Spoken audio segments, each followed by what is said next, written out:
ياسين والقرآن الحكيم إنك لمن المرسلين على صراط مستقيم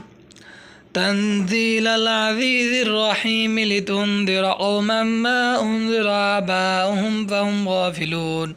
لقد حق القول على أكثرهم فهم لا يؤمنون إنا جعلنا في أعناقهم أغلالا فهي إلى الأذقان فهم مقمحون وجعلنا من بين أيديهم سدا ومن خلفهم سدا فأغشيناهم فهم لا يبصرون وسواء عليهم أنذرتهم أم لم تنذرهم لا يؤمنون إنما تنذر من اتبع الذكر وخشي الرحمن بالغيب فبشره بمغفرة وأجر كريم إنا نحن نحيي الموتى ونكتب ما قدموا وآثارهم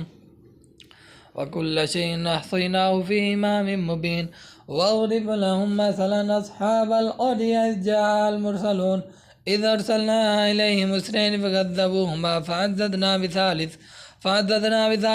فقالوا إنا إليكم مرسلون قالوا ما أنتم إلا بشر مثلنا وما أنزل الرحمن من شيء إن أنتم إلا تكذبون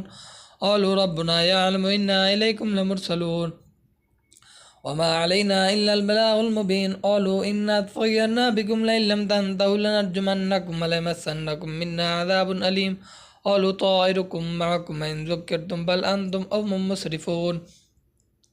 وجاء من أقصى المدينة رجل يسعى قال يا قوم اتبعوا المرسلين اتبعوا من لا يسألكم أجرا وهم مهتدون الرحمن علم القرآن خلق الإنسان علمه البيان الشمس والقمر بحسبان والنجم والشجر يسجدان والسماء رفعها ووضع الميزان ألا تطغوا في الميزان وأقيموا الوزن بالقسط ولا تخسروا الميزان والأرض وضعها للأنام فيها فاكهة والنخل ذات الأكمام والحب ذو العصف والريحان فبأي آلاء ربكما تكذبان رب المشرقين ورب المغربين فبأي آلاء ربكما تكذبان خلق الإنسان من صلصال كالفخار وخلق الجان من مارج من نار فبأي آلاء ربكما تكذبان يخرج منهما اللؤلؤ والمرجان فبأي آلاء ربكما تكذبان كأنهن الياقوت والمرجان فبأي آلاء ربكما تكذبان إذا وقعت الواقعة ليس لوقعتها كاذبة خافضة رافعة إذا رجت الأرض رجا وبست الجبال بسا فكانت هباء منبثا وكنتم أزواجا ثلاثة فأصحاب الميمنة ما أصحاب الميمنة وأصحاب المشأمة ما أصحاب المشأمة والسابقون السابقون أولئك المقربون في جنات النعيم ثلة من الأولين وقليل من الآخرين على سرور موزونة متكئين عليها متقابلين يطوف عليهم ولدان مخلدون بأكواب وأباريق وكأس من معين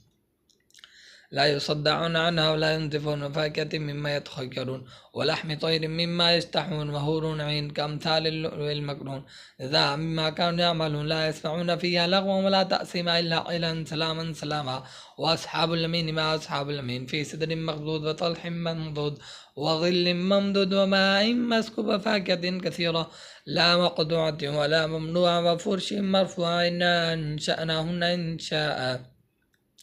فجعلناهن أبكارا عربا أترابا لأصحاب اليمين ثلة من الأولين وقليل من الآخرين على سرر موزونة متكئين عليها متقابلين يطوف عليهم ولدان مخلدون تبارك الذي بيده الملك وهو على كل شيء قدير الذي خلق الموت والحياة ليبلوكم أيكم أحسن عملا وهو العزيز الغفور الذي خلق 7 سماوات طباقا وما ترى في خلق الرحمن من تفاوت فرجع البصر هل ترى من فتور ثم رجع البصر كرة ينقلب إليك البصر خاطئا وهو حسير ولقد زينا السماء الدنيا بمصابيح وجعلناها رجوما للشياطين وأعتدنا لهم عذاب السعير وللذين كفروا بربهم عذاب جهنم بئس المصير إذا ألقوا فيها سمعوا لها شهيقا وهي تفور تكاد تميز من الغيظ كلما ألقي فيها فوج سألهم خزنتها ألم يأتكم نذير قالوا بلى قد جاءنا نذير فكذبنا وقلنا ما نزل الله من شيء إلا في ضلال كبير وقالوا لو كنا نسمع أو نعقل ما كنا في أصحاب السعير فاعترفوا بذنبهم فسحقا لأصحاب السعير إن الذين يخشون ربهم بالغيب لهم مغفرة وأجر كبير وأسروا قولكم أو اجهروا به إنه عليم بذات الصدور ألا يعلم من خلق وهو اللطيف الخبير والذي جعل لكم الأرض ذلولا فامشوا في مناكبها وكلوا من رزقه إليه النشور أمنتم من في السماء أن يخسف بكم الأرض فإذا هي تمر أم أمنتم من في السماء أن يرسل عليكم حاسبا فستعلمون كيف نذير ولقد كذب الذين من قبلهم فكيف كان نكير أولم يروا إلى الطير فوقهم صافات ويقبض ما يمسكون إلا الرحمن إنه بكل شيء بصير أمن هذا الذي هو جند لكم ينصركم من دون الرحمن إن الكافرون إلا في غرور أمن هذا الذي يرزقكم من أمسك رزقه بل لجوا في عتو ونفور أفمن يمشي مكبا على وجهه أهدى من يمشي سويا على صراط مستقيم قل هو الذي أنشأكم وجعل لكم السماء والأبصار والأفئدة قليلا ما تشكرون قل هو الذي ذرأكم في الأرض وإليه تحشرون يقولون متى هذا الوعد إن كنتم صادقين ويقولون متى هذا الوعد إن كنتم صادقين قل إنما العلم عند الله وإنما أنا نذير به فلما رأوا زلفة سيئت وجوه الذين كفروا إلى هذا الذي كنتم به تدعون قل أرأيتم إن أهلكني الله ما رحمنا